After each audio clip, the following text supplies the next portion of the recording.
उधर मंडी डीसी कार्यालय और प्रदेश सचिवालय को विस्फोटक से उड़ाने की धमकी आने वाले मामले को लेकर कैबिनेट मंत्री विक्रमादित्य सिंह ने कहा कि ऐसी धमकियों को हल्के में नहीं लिया जा सकता।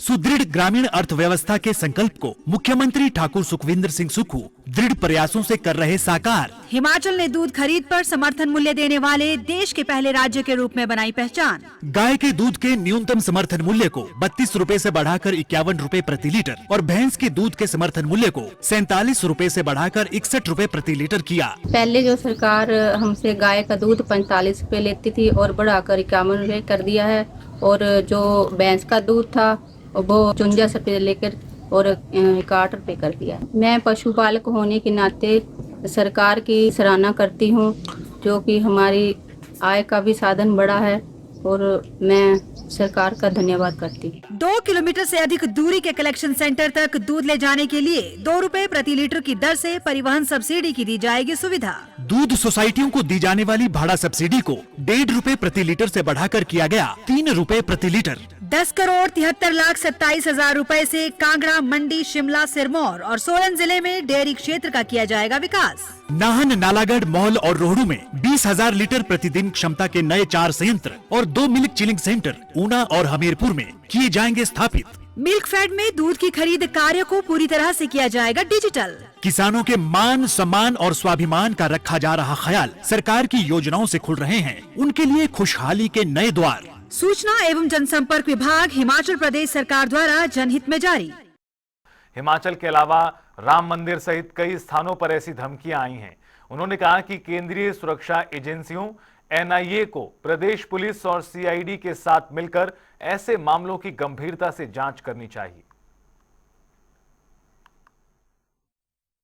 ऐसा है कि 10 साल पुराना ये मामला है, और उस समय जो राज्यसभा सांसद है श्री सुब्रमण्यम स्वामी, उन्होंने एक याचिका जो है वो पटियाला हाउस कोर्ट में दायर करी, और 10 साल तक इसमें इनको कुछ नहीं मिला। अब जाकर जब प्रेशर सरकार के ऊपर बन रहा है और बहुत से मसले निकल कर आ रहे हैं, कोई एजुकेशन से संबंधित है, कोई एम्प्लॉयमेंट से संबंधित है, और ख़ास रूप से जो अभी अगर हम जियो पॉलिटिक्स की बात करें, जो हम अंतर्राष्ट्रीय स्तर पे बात करें, जिस तरीके से भारत ही नहीं मगर और मुल्कों के ऊपर भी जो रिटेलिएटरी टैरिफ अमेरिका की सरकार लगा रही है, और उसमें भारत भी उससे जो है कहीं ना कहीं प्रभावित है, उसको कहीं ना कहीं दरकरार करने के लिए, उसको बैक बर्नर में डालने के लिए ये सब चीज़ें एक डाइवर्जनरी टैक्टिक्स के रूप में देश में इस्तेमाल करी जा रही है। और ये केवल कांग्रेस के साथ ही नहीं है, कांग्रेस तो विपक्षी सबसे प्रमुख विपक्षीय पार्टी है, मगर और भी जितने विपक्ष के दल हैं, चाहे वो आरजेडी है, चाहे वो डीएमके है, चाहे वो टीएमसी है, चाहे वो आम आदमी पार्टी है, सबके ऊपर इस तरीके की कार्रवाई होती है। और कोई व्यक्ति अगर भाजपा में जाए तो उनको सब सारे के सारे उनके दागों को साफ करके वॉशिंग पाउडर की तरह उनको मशीन से डालकर जो है वो साफ कर दिया जाता है। तो ये एक तरफी जो कार्रवाई हो रही है, ये केवल इंटिमिडेशन का टैक्टिक्स है, केवल दबाने की राजनीति है। और जिस तरीके से ये थ्रेट्स की बात करी जा रही है, तो निश्चित तौर से अगर इस तरीके का कोई भी इनपुट आता है, चाहे वो चीफ सेक्रेटरी को आ रहा है, चाहे डिप्टी कमिश्नर्स को आ रहा है, या और भी किसी अधिकारी को या किसी नेता को आ रहा है, तो it becomes a matter of state security, और उस पर कार्रवाई होनी चाहिए।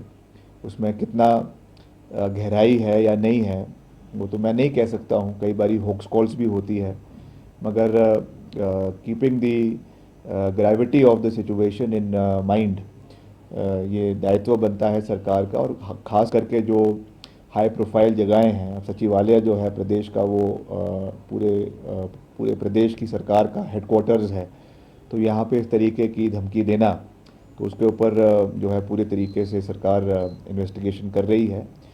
एनआईए है, नेशनल इन्वेस्टिगेटिंग एजेंसी, उनको इसके ऊपर जो है